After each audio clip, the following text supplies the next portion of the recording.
পরিদর্শক শ্রী গঙ্গাধর সরকার, তাকে দু এক কথা বলার জন্য। সাংবাদিক বন্ধু এবং সাহিত্যপ্রেমী মানুষ, আপনাদের কাছে বেশি সময় নেব না। মননের আমরা যেটুকু বলতে পারি তা হলো তার যে আদর্শ সেখানে কিন্তু রাজনীতি প্রবেশ করতে পারে। করণ নিয়ে প্রণাম।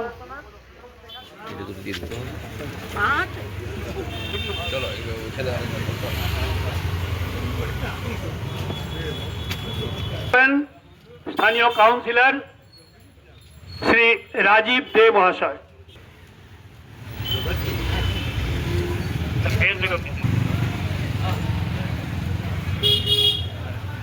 অন্যান্য সাংবাদিক বন্ধু যারা রয়েছেন তাদের অনুরোধ করব আপনারা একে একে পুষ্পার্ঘ্য নিবেদন করুন।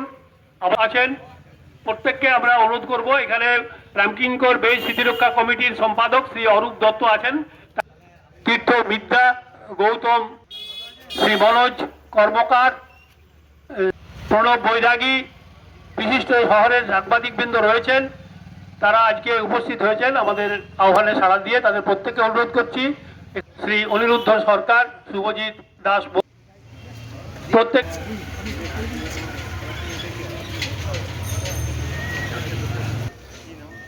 আমাদের সঙ্গে আছেন শ্রী বিকাশ কুন্ডু, তিনিও পুষ্পার্ঘ্য নিবেদন করবেন।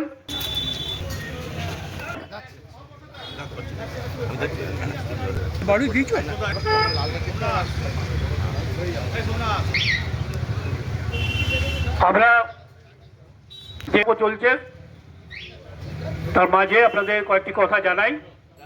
1865 29শে মে বাঁকুড়া শহরের পাঠকপাড়ায় তার জন্ম। বাঁকুড়ার বিদ্যালয় জীবন শেষে তিনি কলকাতায় saint Xavier's college, city college, Kolkata বিশ্ববিদ্যালয় থেকে পড়াশোনা করে এবং সেই সময়কালে ইংরেজি সাহিত্যে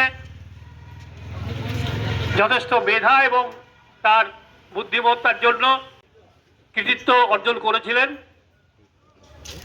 তা চিরস্মরণীয় হয়ে আছে।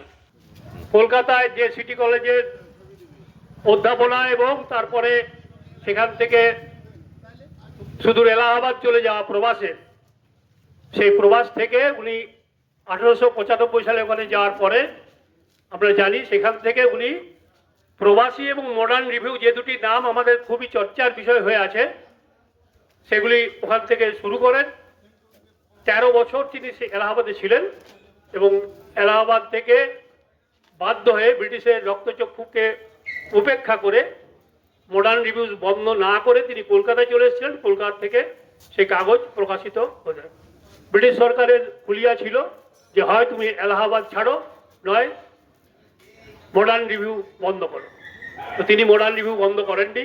তিনি তার যে একটা সুখে স্বাচ্ছন্দ্যের জীবন, অধ্যাপনার জীবন, সেই অধ্যাপনার পথ ত্যাগ করে তিনি সাংবাদিকতা এবং সম্পাদনাকেই তার হাতিয়ার করেছিলেন ব্রিটিশ সরকারের বিরুদ্ধে।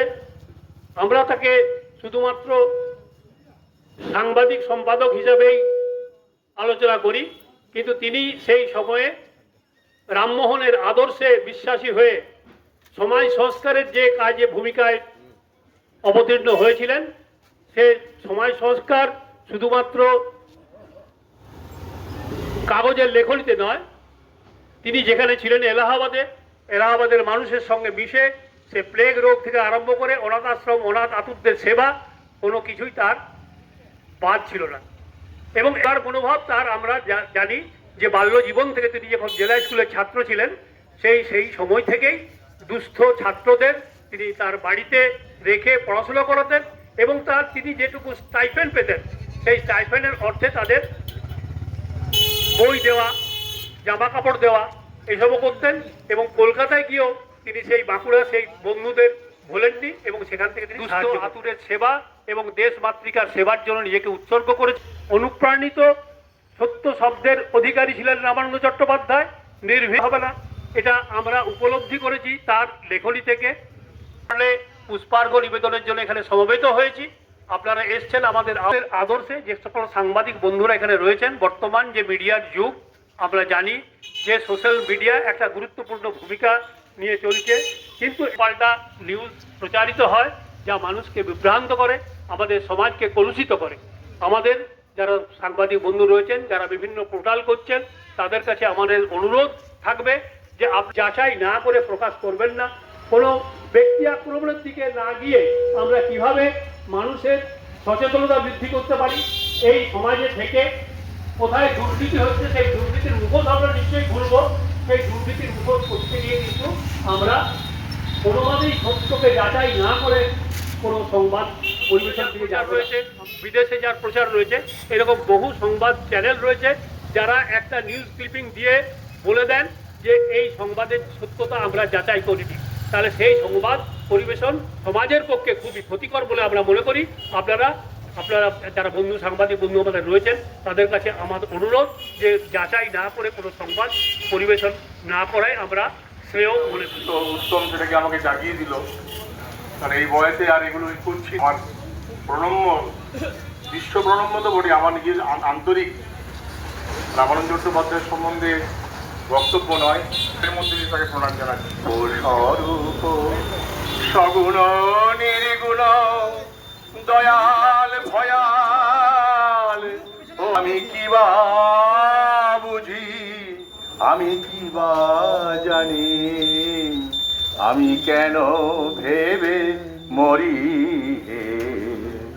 তুমি অরূপ স্বরূপ সগুণ নির্গুণ দয়াল ভয়াল, হরি হে। আমি কি বা বুঝি, আমি কি বা জানি, আমি কেন ভেবে মরি হে। কি রূপে এসেছি, কেন নেবা যাব, তা ভাবিয়ে কেন জীবন কাটাবো। কি রূপে এসেছি, কেমনে বাজাবো,